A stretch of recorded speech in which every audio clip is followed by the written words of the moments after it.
여기 남자애들이 많아서. 자, 그러면 이제 93쪽에 봐봐. 아까 시집 식구들 익살스럽게 표현한 거에서 시집 식구들을 뭘 할 수 있다? 성격. 호랑새. 시아버지 어때? 무섭겠죠? 시어머니 맨날 꾸중만 하는 거야. 동세가 뭐라 그랬죠? 동서. 아까 가족관계. 뒤에 보면 가족관계, 아니 이게 아니라 언매에서 그 호칭하는 거 이런 거 쓸 텐데. 동서는 시댁에 따른 같은 며느리, 며느리 사이, 동서지간. 며느리들을 동서라고 해. 근데 그 동서는 고자질을 잘해. 그리고 신우는 뾰족세다. 어찌나 신우이는 누구예요? 남편 여자 형제. 남편 여자 형제. 그래서 신우이는 맨날 어찌나 불만이 많고 까탈스러운지 내 편은 아무도 없어. 시아집이 시아주버님 남편의 남자 형제들. 그런데 뾰중세래. 아주 무뚝뚝하고 남자들은 다 성질을 잘 내. 그리고 남편 하나 미련세요. 아 진짜 미련퉁이. 내 편은 유일하게 남편 하나 보고 시집 온 건데 남편은 아무도 못 되잖아. 사설시조에 나오는 남편 어떤 놈이었어요? 무능해요. 무능했어요? 아주 진짜 병약해가지고 남편 구실도 제대로 못하는 그런 아들 하나 두고 아주 유세를 부리는구나. 이런 게 사설시조에 나왔었고요. 자식 하나 우는 새요. 자식은 나만 보면 맨날 울 것이고 나는 썩는 새야. 나만 고통받고 있어. 여기까지는 뭐라고요? 시집 식구들에 대한 특징을 새에 빗대어서. 화자는 뭐에 빗대었어? 내 속은 썩고 있다. 귀먹어 3년 거기 가르쳐. 귀먹어 3년, 눈 어두워 3년, 말 못해서 3년, 석 3년을 살고 나니까지. 여기에서 가부장적 사회에서 여자는 입이 있어도 말하지 말 것, 보고 있어도 보지 말 것, 들으려고도 하지 말 것. 이게 진짜 무슨 사람을 시집 오면 반병신으로 만드는 거야. 이게 여기에서 여성들이 시집살이를 통해서 여성이 느껴야 하는 고충들을 이렇게 표현한 겁니다. 가부장적 사회에서 여자는 나대면 안 된다. 뭐라고? 남존여비요. 남존여비.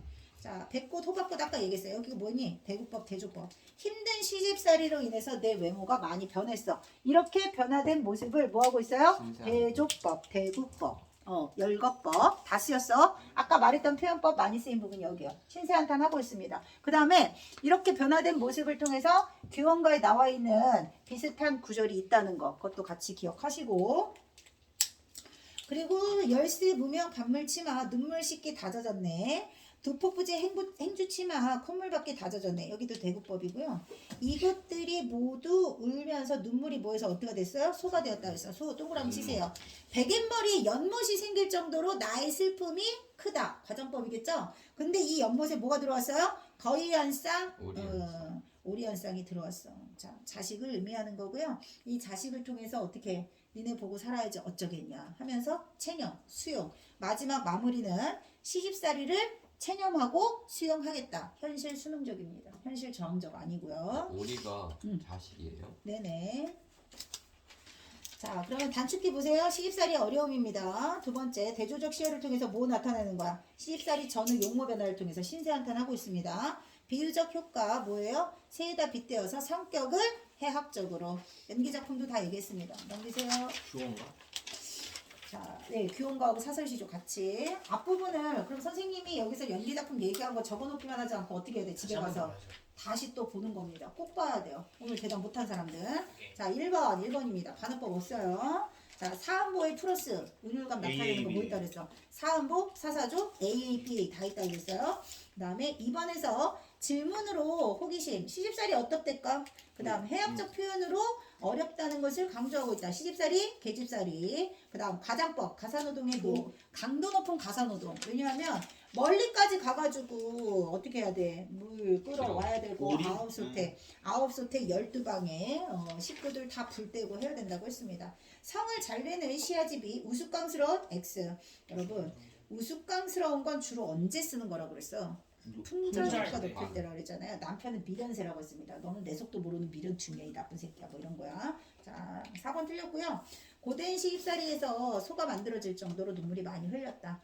그 다음 3번 보기 잘 보세요. 자, 3번입니다. 남편조차 만날 수 없다? 아니고요. 자, 1번에 여러분 구전 동그라미 치세요. 자, 이런 노래는 입에서 입으로 전해지는 거야. 작자미상의 작품은 구전가야. 그리고 일상적인 구어체 동그라미 쳐. 구어체가 뭐라고 그랬죠? 평상시 말하듯이 이야기하듯이 말하는 표현을 그대로 쓰는 거야. 구어체 반대는 문어체라고 했어. 말할 때 잘 쓰지 않는 표현인데 문어체가 경어체예요? 아니야 달라. 안 되지. 구어체는 좀 헷갈려서. 그러니까 경어체는 공손한 거는 알고. 구어체의 구자가 입구자야. 평상시 말하는 것을 그대로 글로 옮겨오면 그게 글문이에요? 구어체. 그렇지. 문어체는 글쎄. 말할 땐 쓰지 않아. 말할 땐 쓰지 않고 글에서만 쓰는 거야. 예를 들면 공자 가라사대 뭐 이런 거 아니면 가로대 또는 뭐뭐 했는지라 뭐뭐 했다를 주로 많이 쓰는 건 구어체인데 뭐뭐 하는지라 이런 식으로 좀 딱딱한 문체야. 글 속에서만 우리 카톡 쓸 때 대화처럼 많이 쓰잖아요. 근데 그거를 글로 쓸 때 그렇게 씁니까? 아니잖아. 그게 문어체인 거야. 그리고 경어체는 높임이야. 높임. 우리 높임은 주로 어떻게 써? 요자 붙이면 되잖아. 비읍니다. 단아까도 다 높임이겠죠. 단아까. 비읍니다나 아니면 요자 붙이면 돼. 자, 태평처럼. 이런 거 있어요. 우유체는 뭘 것 같아요? 우유체. 우유가 뭐니? 우유보다는 그거요. 부드러운 문체야. 부드럽게. 부드럽게 쓰는 게 우유체야. 부드러운 문체. 그러니까 딱딱한 글이 아니라 읽기 편한 부드러운 문체는 우유체야. 그럼 부드러운 게 있으면 딱딱한 것도 있겠죠? 딱딱한 거 강건체야. 강건체. 딱딱하고 건조한 문체? 주로 비문학에서 많이 쓰겠죠. 그러니까 우유체가 부드럽기도 하지만 보통 문학적인 표현에서는 수식어 같은 거 되게 많이 쓰잖아요. 왜 안 적으세요? 내가 그냥 말하지 않고 그냥 적어주는데 이유가 있겠죠. 화작도 해야 되잖아. 화작. 화법해야 되잖아. 그리고 수필에서 또 특징 나와요.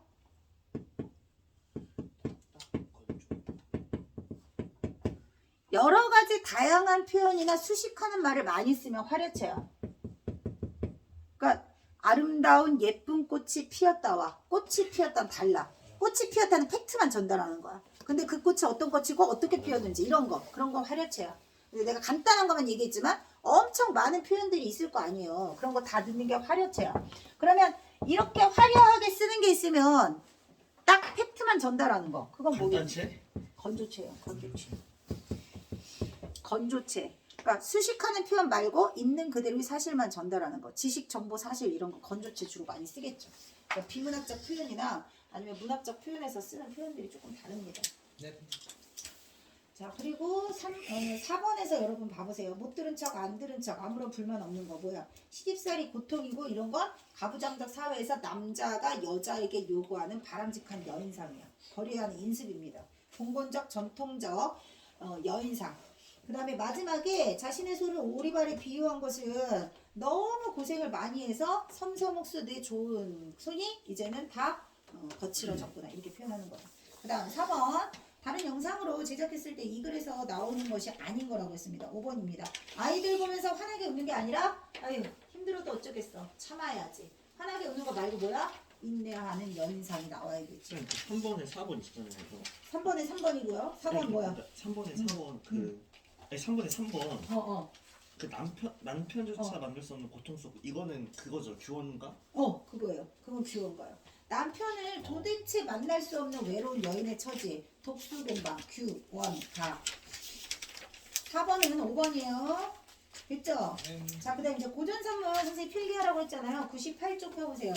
98쪽. 자, 설명 쭉 나와 있는 것 중에서 여기 나와 있는 것들이 뭐 고2, 고3까지 나오는 모든 내용을 요약적으로 압축적으로 보여준 거고 선생님은 특히 내신에서 조금 더 많이 나올 거 위주로 요약해 준 거예요. 아시겠죠? 한눈에 보면 공책 보고 다시 복습하라는 뜻이야. 뒷부분에 작품 나와 있는 것들 중에서 고전소설에서 다뤄지는 내용 출제 요소는 이거예요. 고전소설은 전부 다 작자미상이에요. 작자미상. 제일 처음에 작자미상의 작품 설화가 나오는 건데 아까 민요 이런 건 구전 시가 그러니까 노래가 구전되기도 하고 이야기가 구전되기도 해. 설화가 크게 세 가지가 있어요. 준홍신화, 단군신화 중에서 니네 학교가 아마 단군신화가 시험범위였던 것 같아. 그러면 단군신화가 시험범위면 나머지 작품은 보기로 연계돼서 나오겠죠. 그렇죠? 그래서 단군신화를 통해서 이 신화 안에 등장하는 당시 사회적 분위기 그때는 이런 사회였는데 그걸 이렇게 표현했을 것이다. 책에 보시면 98쪽에 단군신화 작품으로 공부하기 예문이 있죠. 찾았어요? 작품을 가보세요. 자, 옛날 환인의 서자, 환웅이 환인 동그라미 치세요. 서자, 환웅 동그라미 치세요. 환웅. 동그라미 쳤어요? 네. 자, 환희는 할아버지 1대. 환웅은 2대. 그 다음 그 자식이 누구예요? 단군. 단군은 3대. 그래서 단군 신앙하고 주몽설의 공통점이 뭐냐면 3대에 걸친 이야기가 나온다는 거. 할아버지, 아버지, 아들 3대 이야기가 나와요. 자, 자주 천하의 뜻을 두고 인간 세상을 탐내어 구하였다. 어디 보는지 알죠? 98쪽에 단군 신화 보는 거예요. 아버지가 아들의 뜻을 알고는 삼위태백을 내려다보니 인간을 널리 이롭게 할 만하다. 이게 단군이 세운 구조선의 홍익인간 건국이념. 건국이념. 우리나라 대한민국의 건국이념이에요. 맨 처음 시조. 자, 그리고 천부인 동그라미. 자, 천부인이 뭐예요? 천부인 3개. 그거는 풍백, 우사, 온사. 얘가 데리고 내려온 단군신화 다 할 것 같지만 잘 모르죠? 이게 전부 다 시험범이에요. 시험 문제예요. 짧게 나오지만 천부인 3개라는 건 하늘에서 환웅이 내려왔어요. 천상. 자, 시험 문제 이렇게 나온다 알려주는 거야. 환인의 아들 환웅이 내려올 때, 자, 하늘에서 지상으로 내려왔다. 적강이야, 적강. 적강화성. 하늘에서 내려온 사람. 아주 먼 옛날에 이런 이야기가 그 뒤에 영향을 미칠까요? 안 미칠까요? 미치겠죠. 그래서 적강화서 등장하게 되고 환웅이 내려올 때 뭘 가져왔다고? 천부인 3개를 가져왔다고 했잖아요. 그러면 환웅은 이 땅에 지도자로 온 거잖아요. 지도자가 그 부족들을 통합하기 위해서 자신의 우월함을 드러내기 위한 3가지 신물이 있어요. 그게 뭐냐면 방울. 방울. 자, 이때가 청동기 시대입니다. 청동방울. 역사 시간 배웠죠? 역사 공부 배경식 좀 있으시죠? 이거 거울? 청동방울, 청동거울. 3번째가 뭘까요? 검? 검이에요. 오, 잘했습니다. 자, 방울은요. 방울과 거울이 신의 존재를 알리는 도구야. 수단이야. 거울을 통해서 빛을 비춥니다. 신의 뜻이, 그러니까 신은 눈에 보이지 않잖아요. 신물이 뭐냐면 신의 존재를 알릴 수 있는 증거가 될 수 있는 물건. 그러니까 청동이라는 것 자체가 굉장히 구하기 어렵잖아요. 방울이 딸랑거리고 있습니다. 빛이 비추고 있습니다. 신의 뜻을 전달하는 도구야. 그러니까 제사장의 역할을 가지고 있는 사람이 신의 뜻을 전달하기 위해서 필요한 2가지 신물이 필요해. 그 다음 검은 뭐야? 힘의 상징이잖아요. 지도자로서의 그런 어떤 파워, 역량을 보여주는 거 검인 거야. 그러니까 이때 당시 지도자의 역할은 곧 제사장의 역할을 동시에 하는, 원래 자세히 설명 안 하려고 했는데 어차피 시험범이니까. 자, 재정일치 사회였다는 걸 알 수 있어요. 재정일치. 제사장과 정치적 지도자의 역할을 한 사람이 한다는 거야. 근데 그러다가 나중에 어떻게 돼? 나눠요. 분리되잖아요. 재정 분리 사회. 삼한시대가 재정 분리였잖아요. 족장과 제사장이 서로 따로. 근데 이들은 서로 결탁해. 자신의 이속을 위해서. 그래서 신의 뜻을 조작하잖아요. 그런 것들이 어떻게 가능한 거야? 이런 것들을 통해서 가능한 거야. 자, 그리고 책을 다시 봐보세요. 천부인 3개를 주어서 인간 세상을 다스리게 했습니다. 와가지고 이것저것 엄청 많은 일들을 했죠. 그리고 어떻게 됐어? 환웅이 신령스러운 쑥 다발과 마늘 20개를 주면서 동굴 안에서 100일 동안 쑥과 마늘을 먹으면 사람이 될 수 있다. 그래서 요게 춘향이가 감옥에 갇혀 지내고 심청이가 인당수에 빠져 죽는 거 뭘 의미한다 그랬죠? 통과제의적 공간이 반드시 존재한다. 여기서 나오는 거예요. 아주 먼 옛날 단군 신화에서부터. 그래서 동굴 속에서 오랫동안 갇혀 있었던 곰이 웅녀가 됐어요. 자, 그 웅녀와 누가 결합했어요? 환웅이 결합을 하게 됩니다. 하늘신의 후손과 곰의 부족이 서로 합쳐진 거야. 그러니까 이게 실제로는 호랑이가 100일을 버티지 못하고 어떻게 됐어요? 도망갔잖아요. 그러니까 곰을 숭상하는 부족과 하늘신을 섬기는 부족과 호랑이를 믿는 부족이 있었어요. 그들의 싸움에서 2 부족이 결탁을 하고 한 부족을 몰아낸 거야. 요걸 이렇게 표현한 거예요. 아시겠죠? 자, 그래서 웅녀와 결합해서 나온 게 바로 누구다? 단군 왕검이다. 자, 여기다가 써야 돼. 단군 왕검. 여기다 적어. 단군 왕검이 탄생하게 된다. 단군 제사장의 역할이야. 왕검 정치적 지도자. 아까 말했던 재정일치 사회다. 그다 표시하시고. 자, 그리고는 어떻게 했어요? 37일 동안 근기했고 근기를 잘 지킨 여자가 사람이. 곰은 여자가 되었지만 호랑이는 금기를 지키지 못하여 사람의 몸이 되지 못하였다. 이거 뭐라고? 오른쪽에 부족간의 결합을 의미한다. 천신의 후손과 곰 부족 사이의 결합, 부족간의 결합. 거기서 이제 나라가 탄생하게 되는 거죠. 웅녀는 혼이 날 상대가 없어가지고 신단수 아래에서 아이를 가질 수 있게 해달라고 빌었고요. 환웅이 잠시 사람으로 변해 그녀와 혼이 날 아들을 낳았으니 당군 왕검이라고 불렀고, 이가 누가 됐어요? 이가 뭘 세웠어요? 고조선을 세웠어요. 그래서 고조선 건국 신화에 들어가고, 주몽 신화 같은 경우는 같이 연계 작품. 그러니까 어떤 학교에서는 주몽 신화가 나오면 당군 신화하고 연계해서 공통점 차이점을 찾으시오 이렇게 나올 거야. 3대가 있고요. 주몽 같은 경우는 주몽 신화 다 알아요? 예. 다가닥 그 뭐 애기 나왔는데 그 알. 야 내가 그 뭐냐 알이 수백수인가? 해모수, 해무수의 아들이다. 유하 요 사이에서 태어난 게 당근 주몽. 아니 주몽. 주몽. 활을 잘 쏘는 아이라는 뜻이야. 그래서 주몽은요, 해무수가 유하 부인과의 사이에 주몽을 낳고 어떻게 됐을까요? 돌이죠. 도망갔어요. 하늘로 올라간 거야. 그래서 아빠가 이거 얘 못. 하백의 딸이, 하백 신이 자기 딸을 이 둘과 결합시키려고 엄청 노력을 했음에도 불구하고 어떻게 됐어? 해무수가 떠났으니까 부족간의 결합이 동맹이 깨졌다는 뜻이에요. 그리고 유아 부인이 열나 이뻐. 그래서 유아 부인을 늘 좋아했던 부여의 왕이 유아 부인을 두 번째 부인으로 데리고 가. 근데 그 두 번째 부인이 나타나니까 적통 왕자들이 어떻게 하겠어? 주몽을 열나시게 하겠죠. 그래서 부여에서 어린 시절을 보냈던 주몽을 괴롭히는 부여의 금화왕의 아들 대소 왕자들이 호시탐탐 주몽을 죽이려고 하는 거야. 이게 사실 사람들 사이에서는 더 흥미진진한 이야기다. 그래서 이게 사실은 더 인기가 많았을 것이에요. 그리고 대소 왕자를 피해서 주몽이 탈출을 하게 되고 졸본 지역에 나라를 세우게 되니까 그게 바로 고구려가 되는 겁니다. 둘 다 건국시조, 건국신화에 나오는 이야기야. 그래서 고구려를 세우게 되고 이 고구려를 세운 주몽이 어떻게 돼요? 그 일대를 다 통합하게 되고 아들을 낳았어. 유리라는 아들을 낳았어. 그리고 졸본에서 어디로 이동을 하게 되느냐? 국내성으로 이동을 하게 돼요. 국내성으로 이동을 하게 되고 수도가 바뀌니까 부족장의 세력을 다시 얻어야 되는 거야. 부족장의 그 권위와 뒷배를 얻기 위한 가장 좋은 방법이 뭘까요? 하늘의 왕이다. 혼인. 그래서 열나 결혼을 많이 하게 되는 거야. 부족장의 딸들과 결혼을 하면 부족끼리 다툴 일이 없는 거야. 그래서 맞아요. 고구려의 후손인 고려의 왕건도 엄청 한 거예요. 아니지. 그건 너무 뛰어간 거고. 우리 선조가 이렇게 했는데 나도 해야지. 다르시는데 고려는 그냥 그거랑은 조금 다르고. 왕건 정치적인 이유가 갑니다. 왕건 같은 경우는 이제 분열되어 있는 그 후삼국을 다시 하나로 통합하기에는 더 좋은 방법이 뭔가 있을 거다라고 생각을 했으면 그렇게는 안 했겠지만, 네가 말한 것처럼 시대를 초월해서 뿌리 깊은 뭐 부족간의 아니 이런 게 있었어. 부족간의 연합 뭐 그럴 수도 있겠죠. 공통점 차이점이 나온다는 거. 자, 그러면 밑에 보세요. 두 번째 가전. 별표 쳐봐. 가전.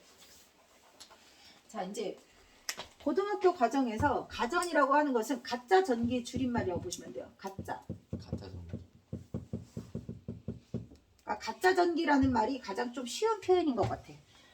사물이 주인공이에요. 그러니까 사람이 아닌데 전기문처럼 쓰는 거야. 전기가 뭐야? 위대한 업적을 남긴 사람들의 그런 어떤 행적을 기록하는 게 전기문이잖아요.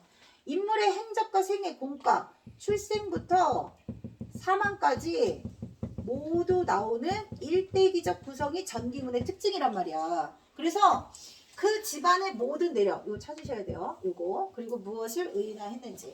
이 사물을 통해서 작가가 얘기하려고 하는 것은 무엇인지 비평 마지막에 덧붙이는 것까지. 이 구조야.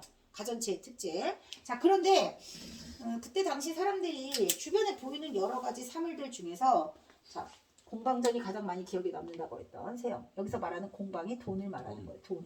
그래서 돈이 처음부터 있었던 거 아니잖아요. 마찬가지로 술도 처음부터 있었던 건 아니죠. 내력을 쭉 얘기하는 거야. 술의 조상들부터 지금 현재 주인공 국순. 그다음 지금 현재 주인공 국선생전. 자, 얘네들은 둘 다 술을 의인화했다는 거. 여기 빠졌네. 둘 다 술이에요. 근데 첫 번째 국순전 같은 경우는 술이 적당한 음주 가무는 삶을 참 해피하게 해주거든. 회식 자리에서 깔라대가지고 막 주사 부리는 새끼 한 명 나오면 그거 파토나는 거 알죠? 그런 것처럼 적당한 술은 우리의 삶을 기쁘게도 하고 행복하게도 하지만 군주가 향락에 빠졌어. 그 모든 이렇게 국가 대소사에서 술을 너무 즐기는 군주가 나왔어. 어떻게 되겠어요? 나라가 망하겠죠. 그래서 술의 부정적인 모습을 국순전이라는 작품을 통해서 이제 말하고 있는 거야. 근데 여기는 제목도 국선생이야. 선생이니까 바람직한 인간의 모습, 군자의 처신을 가지고 있는 술에 대해서 얘기하는 거예요. 뭔 말인지 알겠죠? 예. 술의 양면성. 그러니까 딱 봐도 한 작품이 수록되어 있으면 두 개가 세트로 다니겠죠. 그렇죠? 그리고 국가사에서 가장 많이 출제됐던 건 공방전이에요. 자, 공방전 같은 경우는 돈이라고 했잖아요. 옛날 돈은 이렇게 생겼다. 이렇게 생겼잖아요. 겉으로 봤을 때는 둥글둥글 모난 게 없는 원만한 성격의 사람이야. 안 했는데. 근데 속에다가 그냥 아주 뭘 담고 있어. 뾰족뾰족한. 모난. 네, 맞아요. 모난 성질을 가지고 있는 거야. 겉과 속이 일치하지 않는 인간의 모습을 대표하는 게 역전의 특징이라고 할 수 있어. 그래서 겉과 속이 일치하지 않는 인간의 이중성 고발하는 겁니다. 그리고 탐욕. 돈은 모든 갈등의 근원 아닐까요? 그쵸? 술이 너무 과해도 문제지만 돈에 대한 욕심이 너무 과한 것도 문제가 될 수 있어. 그래서 경계하고 처신할 것을 마지막에 평가를 덧붙이는 부분이에요. 그 다음 청강사지 현무전은 수특에서 주로 많이 나와요. 거북을 통해서 자연으로 돌아가서 안분지족하고 모든 매사의 말과 행동을 조심할 것을 경계하는. 그래서 가장 많이 나오는 것 이렇게 딱 알려줬으니까 니네가 아마 여기 세 개 중에 하나가 나올 거예요. 그리고 고전소설은 아까 얘기했던 것처럼 민중의 소망이 뭔지를 찾으라고 했잖아요. 이것도 제목과 같이 알아두시고 책을 볼까요? 네. 자, 책에서 거기 가정 발표 치라고 했습니다. 거기 보시면 형식적 특징이 있어요. 내신 문제 1번 형식적 특징. 자, 상어를 역사적으로 의인화해서 의인화 동그라미 치세요. 자, 가전 말고 의인화하는 게 또 뭐 있죠? 우화소설 있어요. 우화소설. 그러니까 우화소설하고도 같이 연계돼서 많이 나옵니다. 인간사의 다양한 문제를 간접적 동그라미, 우의적 동그라미. 왜 간접적 우의적이야? 동물을 등장시키니까. 일반적으로 줄쳐 도입, 전개, 비평 세 부분입니다. 짧아요. 도입 부분에서 대체로 뭘 얘기한다? 사물의 내력, 동그라미, 내력. 그 다음 전개에서는 인물의 성품과 행적, 동그라미. 이거 다 찾으라는 얘기야. 그 다음에 비평에서는 포일담 또는 대상에 대한 작가의 생각이 직접적으로 드러날 때도 있습니다. 그 다음 내용상 특징은요. 경계심, 동그라미 치세요. 인간들에게 경계할 것이 무엇인지를 주인공, 인물을 통해서 드러내는 거고요. 가계나 행적을 역사적 사실에 의지하기 위해서 줄쳐 역사적 사실 줄치세요. 그래서 아주 오래된 옛 서적이나 고사 등을 많이 활용한다는 거. 그래서 고사성 내용이 뭔지를 찾아야 된다. 99쪽에 국순전 잠깐 볼까요? 국순의 자는 국순이 술이라고 했잖아요. 자, 이름이야. 이름은 자후예요. 그래서 국순당이라고 있어요. 술 그 파는 회사 중에 국순당. 그 국순당이 이 국순입니다. 기억 아니에요? 이 뭐라고? 좀 국순당 기업 이름이 이 국순에서 온 거라고. 그 얘기야. 그런 기업이 있어요? 니네 술을 잘 안 먹어서 모르겠지만 매치순이라고 매실주 있어요. 매실주, 순한 술. 그거 만드는 막걸리도 나오고 여기 술 만드는 되게 유명한 회사야. 홍삼회사 아니에요? 무슨 회사? 홍삼회사 아니에요? 홍삼 이런 거 만드는데 아니에요? 그럼 정관당 아니야? 정관당 아니야? 정관당 술집을 아니 야, 얘기했잖아. 국순당을 정관당. 아 정관정 그건 정관정. 그거 국순당. 씨발 나도 그 국순당. 홍삼이 집에 많으시군요. 국순이 술이라니까. 그러니까 이름이 그러니까 내가 얘기하는 건 뭐냐면 이름 네이밍 정하는 것도 다 전부 옛날에 다 나왔던 것들에서 나온다는 얘기야. 바카스 뭐야? 바카스 맛이 맞지? 그 일본에서 피로의 복제. 아 제일 뭐지 또? 바카스는 바카스지. 바카스 마시는 드링크 그 뭐라고 해야 되지? 뭐였지? 피로 회복제. 피로 회복제. 바카스 신 그리스 신화에서 나온 거잖아. 아 그래요? 와 몰랐네. 그렇구나. 활명수는 뭐 진짜 이름 그대로 활명수는 한자한 거야. 사람을 살리는 수명을 막 살려주는 거. 활명수. 바커스는 거기서 나온 거야. 그리스 로마 신화. 이름 만든 줄 알았는데. 아니에요. 거의 대부분 옛날 고전에서 다 따오는 겁니다. 내가 알기로 구우몽이라는 게임도 있었어. 예전에. 옛날에. 왜냐하면 초등부 애들이랑 독서지도 할 때 구우몽을 꼭 읽거든요. 근데 똥 아니야? 이거 게임 아니야 게임 아니야 막 이랬던 적이 있었어. 아니 저도 살짝 게임 이름 잊어버렸던 중에 기억인데 그런 거 살짝 있다고 해가지고 나는 무슨 게임인지 모르는데 애들이 얘기해줘서 알아요. 뭔가 기억나는데? 그 삼국지 같은 게임은 그치 오. 맞아 그런 거 그런 식으로 다 이름 보시면 옛날 이름에서 다 따온 겁니다. 광고 많은데. 아니 그왜 나오냐고. 아직 게임 하니까 더 다들 또 한자락 하시는군요. 자, 그 조상이 농서 출신이고 90대 선조였던 모가 보리 모자야. 그러니까 술 만드는 원료가 뭐야? 보리에서 보리죠. 만드는 거야. 그리고 후직을 도와 백성들을 먹여 공이 있었다. 여기 다 뭐예요? 집안, 내력, 가계 이렇게 얘기하는 거라고. 어떻게 해서 술이 나왔고 돈이 나왔고 이렇게 얘기하는 게 시작이라고. 다 비슷해. 자, 그 다음에 이제 중간 생략되고 마지막에 사신이 작가가 말하는 비평 부분이에요. 자, 국시의 조상이 백성에게 공로가 있고 청백한 기상, 공로 동그라미, 청백한 동그라미 그것을 자손에게 물려주었고요. 울창주는 주나라에서 칭송이 칭송 동그라미 가히 그의 조상의 기풍이 있다 하겠다. 순이 가난한 집안에서 자라나 높은 벼슬을 오르는 영광을 얻어 술단지와 술상 사이에서 서서 담론하게 되었다. 그러나 옳고 그름을 줄쳐 옳고 그름을 변론하지 못하고 왕실이 어지러워져도 붙들지 못하고 마침내 천하의 웃음거리가 되었으니 국순이라고 하는 것은 부정적인 비평으로 마무리되는 작품이다. 자, 그 다음 고전소설에서 홍계월전 제일 많이 설명했던 거라 기억이 날 거라고 생각합니다. 자, 맹길이 겁을 먹고 말을 돌려 도망쳤다. 찾았어요? 예. 홍원수가 크게 꾸짖었다. 홍원수가 홍계월이야. 홍계월. 자, 홍계월전 생각나는 거. 부인이 부인이 초인적인 그 홍계월이 그거 아니에요? 영 네, 영웅이에요. 맞아요. 영웅이긴 한데 마지막에 그 남편보다 더 뛰어난 어, 홍계월의 능력. 그래서 형국과 보구, 형제처럼 자랐어. 형제처럼 자랐고 조력자, 버려진 홍계월을 조력자가 데리고 가서 형제처럼 키웠는데 얘가 능력이 굉장히 뛰어나고 여자라는 사실이 밝혀졌어. 천황이 어떻게 했어요? 천재가 여자임에도 불구하고 너의 직급을 계속 유지한다. 그래서 가부장적 사회에서 남편이 자기보다 우월한 직급에 있는 여성을 받아들이기가 쉽지 않았어. 그래서 사사건건 딴지를 걸어. 근데 다 홍계월 편인 거야. 남편 빼고. 결국은 많은 위기에서 큰 공을 세우게 된 계월을 남편도 받아들이게 된다. 여기서 사람들이 원하는 건 뭐야? 여자가 남자라는 이유 하나로 여자를 그렇게 무시해서는 안 된다. 그래서 저항 의지가 아주 많이 드러나 있고 요거는 계월의 뛰어난 능력이 아주 초현실적으로 비현실적으로 많이 그려져 있는 작품이라서 여성 영웅 군담 소설의 가장 대표적이라고 할 수 있습니다. 다른 학교는 1학년 때 이게 시험범이었어요. 니네 학교만 이게 시험범이 아니었어요. 홍계월이 그 남장 그거예요? 예, 맞아요. 남장이에요. 왜 남장을 해야 했을까요? 여자는 여자가 전쟁 못하니까. 여자가 사회적 활동을 여자의 사회적 활동이 금지되던 시절이었기 때문에. 자, 그리고 거기 도망치지 말고 내 칼을 받아라 하면서 홍원수가 철통같이 날아가서 여기는 뭐야? 홍원수의 뛰어난 능력이 적주를 모두 다 진멸하고 피가 흘러 냇물을 이루고 죽음이 산과같이 쌓여있는 뛰어난 비범한 능력이 나타나는 거 뭐예요? 작품의 전개성이 아까 영웅 소설에서 많이 출제되는 장면이 여기에 딱 나와 있는 거야. 자, 넘겨보세요. 자, 고전 스킬 폐관 동그라미 치세요. 폐관. 책에다 표시할게요. 자, 폐관 문학은 옛날에 여기저기 떠돌아다니는 재미난 이야기가 있어요.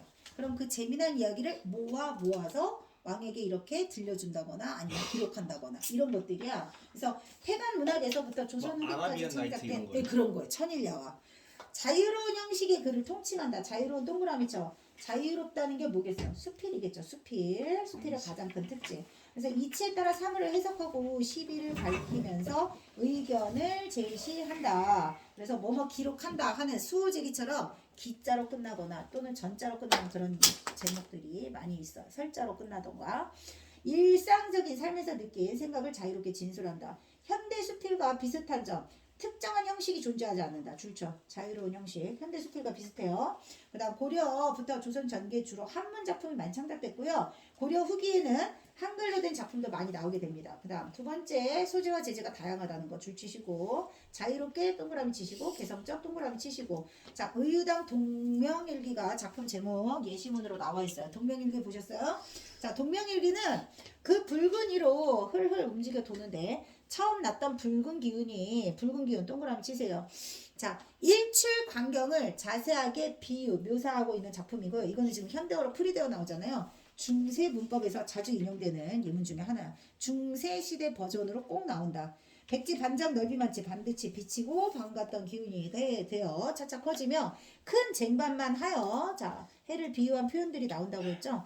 붉은 기운 백지 반장은 해가 떴을 때 해 주변에 있는 기운이야. 그러니까 해를 지칭하는 게 아니야. 근데 큰 쟁반하고 수레바퀴는 해 자체를 지칭하는 거예요. 아시겠죠? 표시하세요. 큰 쟁반 수레바퀴 원관님이 뭐라고요? 해예요. 네. 자, 근데 백지 반장하고 도, 항, 소, 혀 이거는 뭐라고요? 해 주변의 붉은 기운이라고. 여기서 벌써 한 문제 나온 거야. 표시했어요? 네. 해와 붉은 기운을 구별하라. 그리고 여기에서는 해가 뜨는 장관을 아주 생생하게 자세히 구체적으로 묘사했다. 중세국어 문법에서 시험 나온다고 했습니다. 그래서 마지막에 그런 장관은 더없더라 라고 예찬하면서 끝나는 동명일기. 동명일기가 뭐라고요? 의당 부인이 의유당 부인이 일출광경을 보고 돌아와서 적은 글이다. 자, 오른쪽에 고전수필 제목 있죠? 별표 치세요. 가운데 대표 작품. 고전수필 대표 작품. 자, 주옹설. 자, 주옹설은요. 자, 보통 사람들은 이거 한번 한 것 같은데 사람들은 그 자기가 이렇게 좀 그 뭔가 이렇게 안일한 태도로 있을 때 실수를 많이 해요. 안일한 태도로 있을 때. 근데 늘 항상 경계하고 조심하면 낭패에 처하지 않아요. 그 예.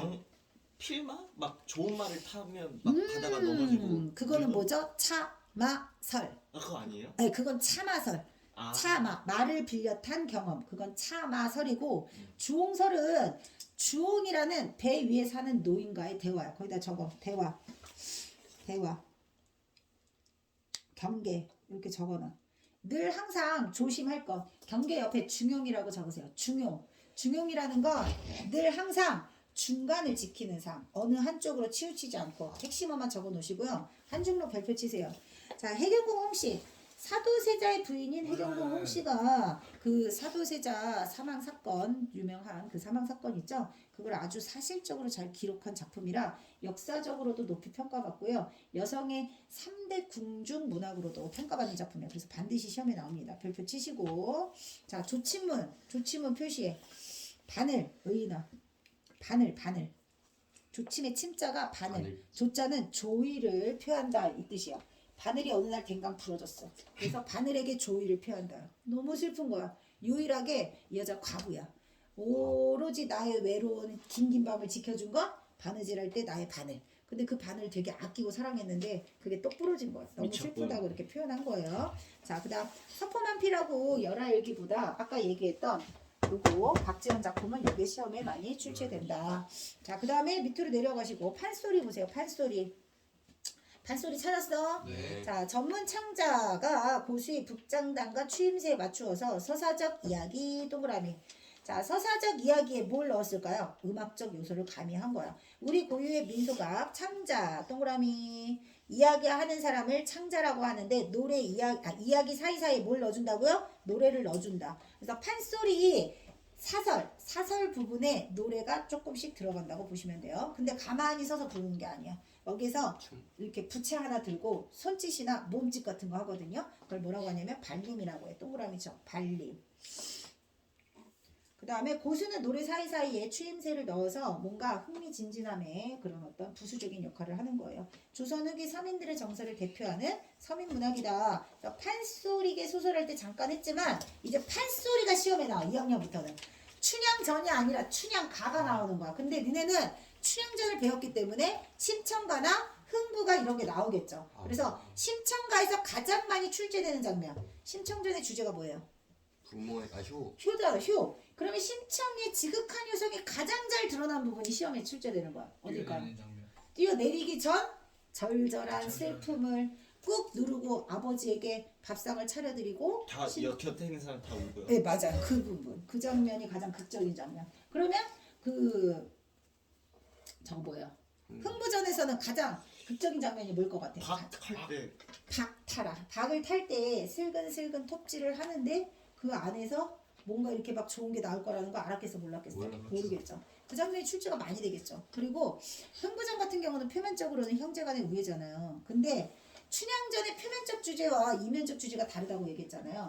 흥부전도 표면적 주제와 이면적 주제가 달라요. 심청전은 표면적, 이면적 주제가 다를까? 그닥 다르지 않아. 효가 중심이야. 그래서 심청전은 출제 범위가 거의 효성이 지극한 장면이지만 흥부전 같은 경우는 당시 흥부와 같은 몰락한 양반들이 되게 많았어요. 놀부처럼 새롭게 떠오르는 신흥 부자들이 열나 빡치게 못돼 처먹은 새끼들이 많았어.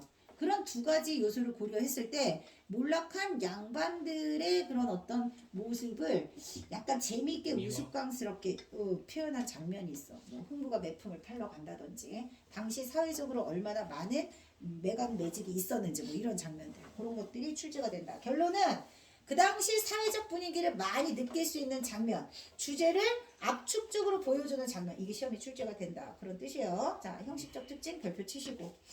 그래서 오른쪽에 보시면 101쪽에 판소리는요. 안일이 중중몰이 동그라미 쳐봐. 판소리가 고전소설하고 달라지는 장면. 이 장면에서는 안일이 부분입니다. 이 장면에서는 장단을 이런 속도로 맞추셔야 됩니다. 이런 게 출제가 되고요. 그 다음 민속극 별표 치세요. 민속극. 자, 민속극은 교과서 문제 봉산탈춤. 봉산탈춤하고 양주별산대하고 하해별신구 탈놀이가 연계작품으로 같이 나오고요. 꼭두각시 노름은 수능 특강 할 때쯤 돼가지고 이런 것도 있었다 정도가 된다. 니네는 봉산탈춤이 시험에 출제돼요. 교과서. 자, 그러면 거기 형식적 특징 별표 쳐봐. 극중 장소와 공연 장소가 일치합니다. 일치. 동그라미 치세요. 이 얘기는 특별한 무대 출처. 특별한 장치나 소품이 필요하지 않는다. 왜냐하면 여기 있는 곳이 곧 공연 장소가 되는 거야. 그래서 관객들이 그게 참여가 쉬워. 어렵지 않고 관중이나 악사가 그게 개입, 출처. 그게 개입할 수 있다는 거.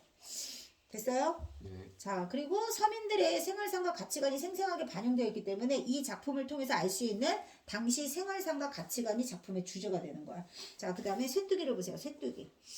염려 마라 정해주마 사면을 청하여 깎기 걸음으로 장내를 돌아다니다가 의막을 정하여 놓고서 말뚝이의 어구를 탁 친다. 그리고 사면 중지라고 이 행동을 하면서 얘 의막을 정해놓고 왔다. 자, 의막이라는 건 의막을 이렇게 해놓고 여기 무대가 있으면 여기가 의막이다. 아니면 여기가 마구간이다. 이런 거를 따로 설치할 필요가 없는 거야. 설치하지 않고 어떻게 해?